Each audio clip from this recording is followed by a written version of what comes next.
سوائے انبیاء کے ذات کے جو نبی بنتے رہے ہیں ان کے لیے ہم گواہی دے سکتے ہیں. باقی جتنے بھی اولاد ابراہیم میں سے ہیں وہ اچھے بھی ہو سکتے ہیں، برے بھی ہو سکتے ہیں، پاک دامن بھی ہو سکتے ہیں، بد باطن بھی ہو سکتے ہیں. وہ ان کے ہاں گناہ گار اور خود قرآن کی نص سے یہ ثابت ہے. ایسے ہی ادھر آل محمد صلی اللہ علیہ وسلم میں ہوگا. لوگ نیک بھی پیدا ہوئے، برے بھی پیدا ہوئے، ہمارے سامنے بھی موجود ہیں. کتنے ہی اس گھرانے کے لوگ ہیں جو ہم دیکھتے ہیں کہ بڑے گناہوں میں پڑے ہوتے ہیں، اور کتنے ہی ایسے لوگ ہیں کہ وہ بڑی اچھی پاکیزہ زندگی گزار رہے ہوتے ہیں. تو یہ معاملہ ہے، اس کا کوئی ذات سے کسی نسل سے تعلق نہیں ہے. اولاد ابراہیمی البتہ چنی گئی. وہ امامت کیا ہے اس کو ذرا تصور سمجھ لیجئے کہ اللہ تعالیٰ نے انبیاء کو، رسولوں کو بھیجا اور ان کے ذریعے سے اس ملت کو ٹھیک رکھنے کی کوشش کی گئی. آخری زمانے میں آ کر پتہ چلا کہ اولاد ابراہیمی کی وہ جو برانچ تھی جو حضرت یعقوب کی اولاد ہے اس کو معزول کر دیا گیا ہے، اور اب ملت ابراہیمی کی دوسری برانچ جو حضرت اسماعیل علیہ السلام کا گھرانہ ہے، آل محمد نہیں صرف آل اسماعیل پوری کی پوری چن لی گئی ہے. اس بنی اسماعیل کی جو پوری کی پوری جماعت ہے جس میں نبی کریم صلی اللہ علیہ وسلم کا گھرانہ بھی شامل اور آپ کے علاوہ جو گھرانے ہیں وہ بھی شامل ہیں، وہ سارے کے سارے علمبردار بنائے گئے ہیں، ذمہ دار بنائے گئے ہیں کہ میرے دین کو صحیح طرح سے رکھو اور اپنے اوپر اس کو نافذ کرو تاکہ دنیا کے لیے تمہارا وجود مثال بن جائے اور امامت کا کام ہونے لگ جائے. یہ ہے امامت. اب جو دوسرا عقیدہ ہے اس کا قرآن مجید میں کوئی ثبوت نہیں ہے. وہ اس میں بہت ساری چیزیں خود تراشی گئی ہیں، خود بنائی گئی ہیں. پورا ایک علم کلام ٹائپ چیز ہے جو آپ کو ملے گی، اور اس سے زیادہ اس کی کوئی وقت نہیں ہے. البتہ ایک مسلک کا نظریے کے طور پر اس کا احترام ضرور کر سکتے ہیں، لیکن اس کا قرآن و سنت سے کوئی تعلق نہیں. لیکن استاد، حضرت ابراہیم کی امامت کا جس طرح سے آپ نے، یا ان کی ذریت کی امامت کا جس طرح سے آپ نے ذکر کیا، تو وہاں پہ اللہ تعالیٰ کی جتنی بھی ہدایت قرآن مجید میں موجود ہے اس امامت کو لے کے، وہ ڈائریکٹلی لنکڈ ہے خدا کے دین کے ساتھ. لیکن یہاں جو امامت کا ایک دوسرا نظریہ پیش کیا گیا حضرت فاطمہ رضی اللہ عنہ کی اولاد کے ساتھ، جس کو لنک کیا گیا، اس کو اقتدار کے ساتھ خاص کیا گیا کہ یہ وہ افراد ہیں جن کو خدا کی طرف سے اقتدار اعلیٰ حاصل رہے گا اس سرزمین پہ جہاں پہ بھی مسلمان موجود ہیں. تو یہ جو تضاد ہے اس کے پیچھے آپ کیا وجہ دیکھتے ہیں؟ اور جو پیچھے کی ساری روایت چلی آ رہی ہے امامت کی، اگر ہم اس کو حضرت ابراہیم علیہ السلام کی ذریت سے بھی پہلے لے کے جاتے ہیں، تو کیا خدا کی طرف سے باقاعدہ کوئی اس طرح کا اہتمام کیا جاتا ہے کہ جس میں خدا یہ بتائے کہ اب زمین کے اس خطے کے اوپر میرے ان چنے ہوئے لوگوں کی، یا میری اس جو میرے دین کے علمبردار لوگ ہیں ان کی جو حکومت ہے وہ یہاں پہ ہوگی، یعنی ریاست کے ساتھ یا حکومت کے ساتھ اس کو براہ راست متعلق کیا اور دین سے ہٹا کے؟ یہ بات تو واضح ہے کہ قرآن مجید نے کہا ہے کہ ذریت ابراہیمی کے جو افراد ہیں اب ان کے پاس حکومت جائے گی، اور اس کا اعلان نبی کریم صلی اللہ علیہ وسلم کے عہد سے کیا کہ میں نے اپنے ایک رسول کو بھیجا ہے تاکہ اس پورے علاقے میں دین کو غالب کر دیں. تو یہ تو ہوا، اور وہ معاملہ جو ہے وہ نبی کریم صلی اللہ علیہ وسلم کے ذریعے سے چنیدہ جو ذریت ہے اس کو اقتدار مل گیا. لیکن یہ علاقہ پہلے ہی عربوں کے پاس تھا، بنی اسماعیل قریش کی حکومت تھی یہاں پر. تو سیاسی طور پر وہاں کچھ نہیں کیا گیا. سیاسی طور پر جن کے پاس پہلے حکومت تھی انہی کے پاس رہی ہے، صرف افراد کے نام بدل گئے. تو جیسے کسی پارٹی کے مثلا مسلم لیگ نون کے لوگ آج کوئی اور حکمران ہے، کل کوئی اور تھے، تو رہی مسلم لیگ کے پاس حکومت. تو ایسے ہی قریش کے پاس حکومت تھی اور قریش کے پاس ہی رہی آپ کے بعد بھی، کوئی بڑی تبدیلی نہیں آئی. اصل تبدیلی کیا تھی؟ وہ پیچھے ہدایت تھی ساری، کہ اس امام نسل کو دوبارہ نئے سرے سے ہدایت دی جائے تاکہ وہ اس ظالمی والے دائرے سے نکل کر محسنین کے دائرے میں آ جائیں. ٹھیک ہے، تو اس دائرے میں لانے کے لیے ان کو بنایا گیا. اب یہ کہ حکومت جو ہے وہ امامت ہوتی ہے، نہیں، وہ اس کا ایک چھوٹا سا جزو ہے، حقیر سا جزو ہے. ٹھیک ہے، لیکن بہرحال امامت ملی. قریش مکہ کو ابو بکر بھی انہی میں سے تھے، عمر بھی انہی میں سے تھے، عثمان بھی انہی میں سے تھے، حضرت علی بھی انہی میں سے تھے، اور بعد میں معاویہ اور یزید بھی انہی میں سے تھے، اور بنو عباس بھی بعد میں انہی میں سے تھے. تو قریش کے پاس حکومت رہی ہے. حکومت کے اعتبار سے جو اللہ نے فیصلہ کیا تھا وہ چلتا رہا، ٹھیک ہے۔ البتہ اب آ جاتے ہیں کہ حضرت علی کی امامت کا کیا معاملہ ہے، کیا ان کو حکمران ہونا چاہیے تھا کہ نہیں ہونا چاہیے تھا، اور آپ کو نامینیٹ کیا گیا کہ نہیں کیا گیا۔ ہمارے پاس کوئی ذرائع ایسے نہیں ہے کہ جس سے واضح طور پر کسی کو بھی نامینیشن ہوئی ہو، کوئی ذریعہ ہمارے پاس ایسا نہیں ہے۔ جتنے بھی اہل سنت پیش کرتے ہیں یا اہل تشیع پیش کرتے ہیں وہ انڈائریکٹ ہو سکتی ہے، ڈائریکٹ کہیں بھی نہیں ہے کہ میرے بعد کون بنے گا، میری اولاد بنے گی یا اولاد سے باہر بنے گا، اور یہ آپ کام کر بھی نہیں سکتے تھے۔ اگر آپ نامینیشن کرتے تو یہ اسی آیت کے خلاف ہوتی جو ہم نے پہلے اس نشست میں بات کی تھی، امرہم شورا بینہ والی، کہ امرہم شورا بینہم کے تحت نبی کریم صلی اللہ علیہ وسلم اس کا حق نہیں رکھتے تھے کہ مشورے کے بغیر کسی امام کو مقرر کریں، یعنی پیغمبر کی حیثیت سے بھی ان کو یہ حق حاصل نہیں تھا۔ نہیں تھا۔ اور اس کے لیے آپ کیا دلیل پیش کر رہے ہیں؟ یہی آیت کہ امرہم شورا بینہم، اور خود قرآن مجید نے آپ کو کہا ہے کہ شاورہم فی الامر، ان سے مشورہ کیا کرو۔ کن کی بات ہو رہی ہے؟ منافقین کی، کہ ایک تو اچھے صحابہ تھے، منافقین جو فتنے پیدا کر دیتے، تو آپ کو کہا گیا کہ نہیں ان سے مشورہ کرتے رہیں، اور جب تم فیصلہ کر لو فتوکل علی اللہ، یعنی برے لوگوں کے مشورے سے بھی اور اچھے لوگوں کے مشورے سے بھی، اور آپ بھی بیچ میں موجود ہیں پیغمبر کی حیثیت سے، تو جو مل کر فیصلہ کر لیں گے اس کے بعد پھر اللہ پہ بھروسہ کیا کریں۔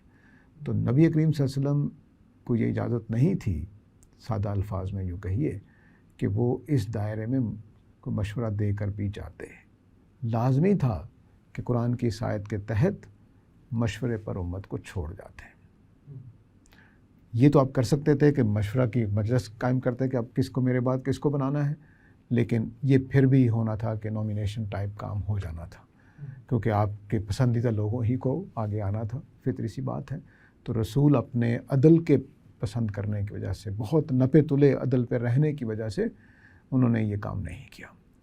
یہ ان کو کرنا بھی نہیں چاہیے تھا، نہ انہوں نے کیا، نہ وہ قرآن کی اس آیت کی وجہ سے اپنے آپ کو مجاز سمجھتے تھے، کیونکہ اپنی طرف سے کوئی بات فیصلہ کر دینا یہ رسولوں کی شان کے خلاف نہیں ہوتا اگر ان کو روک دیا جائے۔ لیکن ایک طرح سے خدا کی طرف سے جو وعدہ اللہ تعالیٰ نے جو قرآن مجید میں احکامات جاری کیے کہ یہ جو ذریت ابراہیم ہے ان کے ہاں ہی اقتدار رہے گا، وہ ایک طرح سے وعدہ پورا ہو گیا، کیونکہ بعد کے آنے والے تمام ادوار میں ہم نے یہ دیکھا آپ سے پہلے بھی ایسا ہی تھا، آپ کے بعد بھی ایسا ہی۔ جی، تو اس کے لیے کوئی خاص شخص یا گروہ کے انتخاب کی ضرورت نہیں تھی، کیونکہ وہ خدا کی طرف سے پہلے ہی۔ اور اسی اصول پہ اگر ہم یہ دیکھیں کہ آج جو اولاد حضرت فاطمہ رضی اللہ تعالیٰ عنہ ہے، تو ان کا جو معاملہ ہے وہ بھی تو اسی ذریت کا حصہ ہیں۔ تو اس اصول پہ اگر وہ آج اقتدار کے لیے کوئی کوشش کرتے ہیں، اور انہوں نے خدا کے دین کو بھی اسی طرح سے قائم رکھا ہوا ہے جس طرح سے اللہ تعالیٰ نے ان کو ہدایات دی ہیں، تو کیا پھر اس اصول کے تحت ہم انہی کو امام مقرر کریں گے، یا آج معاملہ کچھ مختلف ہو گیا؟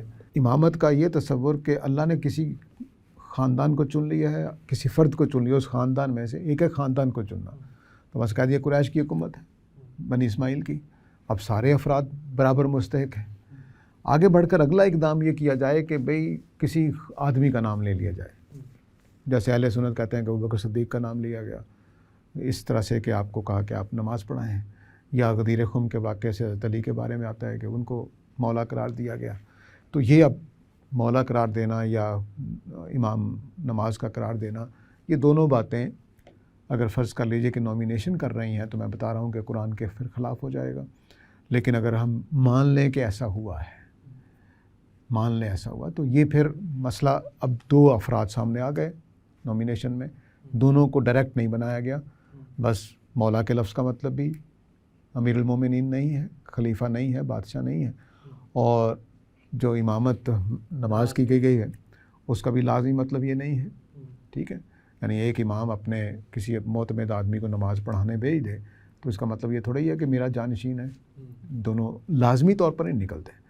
البتہ اگر ایسا کیا جاتا ہے کہ کوئی افراد کے چناؤ کی کوئی بات قرآن و سنت میں نہیں ہے، خاندان پورے کا پورا، بنی اسماعیل پورے، نبی اکرم صلی اللہ علیہ وسلم کا خاندان اس کا حصہ ہے، پورے کے پورے خاندان کو چنا گیا ہے۔ اب خدا کی دوسری تقدیر عمل میں آتی ہے کہ وہ جس کو چاہتا ہے پھر بادشاہ بناتا ہے، خلیفہ بناتا ہے، اس میں پھر خدا کی دوسری مرضی جو تکوینی طور پر چلتی ہے کہ لوگوں نے کس کو ووٹ دینا ہے، کس کو چن لینا ہے، کس کے حق میں فیصلہ ہو جانا ہے، سقیفہ بنی ساعدہ میں یا کسی مجلس شورا میں کس کے حق میں فیصلہ ہو جانا ہے، وہ ہمارے ریکارڈ پہ موجود ہے. کم از کم پہلے 4-5 خلفاء کا کیسے انتخاب ہوا ہے تو وہ آپ دیکھ لیجئے کہ وہ اب خدا کی دوسری تکوینی معاملات ہوتے ہیں، اس کی مداخلت ہم نہیں کر سکتے. وہ تبھی ہوگا کہ پھر اللہ تعالیٰ فہرست جاری کرتے قرآن مجید میں، یا نبی کریم صلی اللہ علیہ وسلم اپنے فرامین میں بتاتے کہ بھئی پہلے یہ کرنا، پھر یہ کرنا، پھر اس کو کرنا، پھر اس کو کرنا، جیسے جنگوں میں جاتے ہوئے کرتے تھے کہ علمبردار کون ہے، یہ گر گیا تو پھر یہ پکڑ لے گا جھنڈے کو، یہ گر گیا تو یہ جھنڈے کو پکڑ لے گا.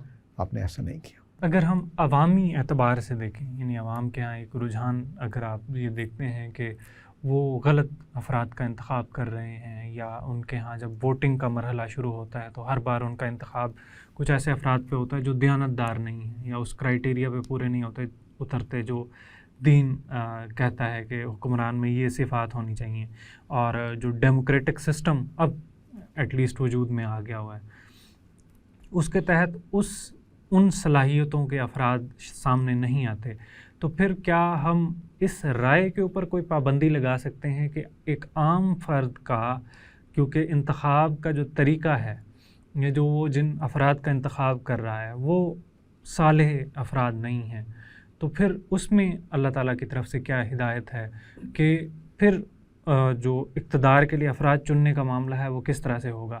اس میں تو کوئی نہ کوئی کرائٹیریا واضح ہونا چاہیے کہ اس خاندان کے افراد ہوں گے یا یہ صالح افراد ہوں گے جن کو اب اٹھ کے سامنے آ جانا چاہیے، یا اس میں امامت کس طرح سے پھر طے ہوگی؟ دور جدید میں جو جمہوریت چلتی ہے وہ خالصتاً مشورے پر قائم نہیں ہے.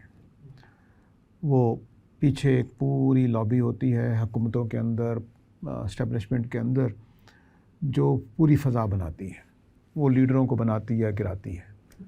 پرانے زمانے میں ایسا نہیں ہوتا تھا کہ آپ ایک پوری مشینری حکومت کی لگی ہوئی ہے ایک آدمی کو لیڈر بنانے میں اور ایک آدمی کو گرانے میں، یا دوسرے آدمی کو بھی اٹھانے میں اور گرانے میں. یہ پہلے نہیں ہوتا تھا. پہلے لوگ اپنے کام سے، اپنے کردار سے، اپنے کسی عمل سے شہرت پاتے تھے، پھر وہ لوگوں کا مطمع نظر بن جاتے تھے، پھر لوگ ان کو ووٹ دیتے تھے. یہ تصور جو ہے، مثلا ابوبکر صدیق سقیفہ بنی ساعدہ میں جب چنے گئے ہیں تو کس بنیاد پہ چنے گئے ہیں؟ کوئی فضا بنائی گئی تھی؟ نہیں. ان کو پتہ ہے کہ بھئی سب سے پہلے آدمی یہی ہیں، مخلص آدمی ہیں، سمجھدار ہیں، دیانتدار ہیں، بس بنا دیتے. ٹھیک ہے. تو یہ وہ چیز ہوتی تھی پرانے زمانے. یہ مشورہ صحیح مشورہ ہوتا تھا. اس وقت تو مجھے سپوائل کیا جاتا ہے کہ دیکھو یہ آدمی ہے جس کو تم نے ووٹ دینا ہے، اور پھر الیکشن کے دنوں میں مہم بھی اسی طرح سے چلتی ہے کہ وہ ذہن سازی کی جاتی ہے. ایک آدمی آتا ہے، تقریریں کرتا ہے، میں یہ کر دوں گا، وہ کر دوں گا، بعد میں تو نہیں کرتا وہ. تو الیکشن کی مہم اور پیچھے اسٹیبلشمنٹ کا یا ملک کی جو بھی مشینری ہے وہ کچھ لوگوں کو اٹھا رہی ہوتی ہے، کچھ کو گرا رہی ہوتی ہے. اب جو ہمارا سوشل میڈیا وہ یہی کام کرتا ہے. یعنی صحافیوں کی لابیز ہیں جو ایک گروپ کو اٹھا رہی ہوتی ہیں، دوسرے گروپ کو گرا رہی ہوتی ہیں، ان کو پیسے بھی دیے جا رہے ہوتے ہیں، بعض اوقات آزاد بھی ہوتے ہیں.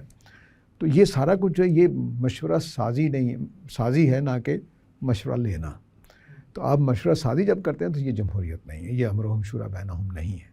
تو اصل میں اس پورے نظام میں یہ خرابی ہے جو آج کل چل رہا ہے کہ ہم مشورہ تیار کراتے ہیں، ٹھیک ہے، لابنگ کرتے ہیں، یا پوری ایک قوم کو اپنے اصولوں پر چھوڑ دینا چاہیے تب وہ مشورہ کریں. ہاں البتہ یہ آپ کر سکتے ہیں کہ دوسرا جو پہلو آپ کے سوال کا کہ قوم کی تربیت کی جائے، ان کو شعور بیدار کیا جائے تاکہ وہ اچھے لوگوں کو چنیں اور اس ٹرانس میں نہ آئیں جو میڈیا یا اسٹیبلشمنٹ بنا رہی ہوتی ہے. لیکن سادہ لوگ آدمی پھنس جاتے ہیں. ہم بھی لمبی عمر تک جو فضا بنائی جاتی تھی، مثلا نوائے وقت اخبار ایک زمانے میں کہلاتا تھا کہ یہ بادشاہ کا اخبار ہے، جس کے حق میں وہ مہم چلاتا تھا وہ بن جاتا تھا، کامیاب ہو جاتا تھا.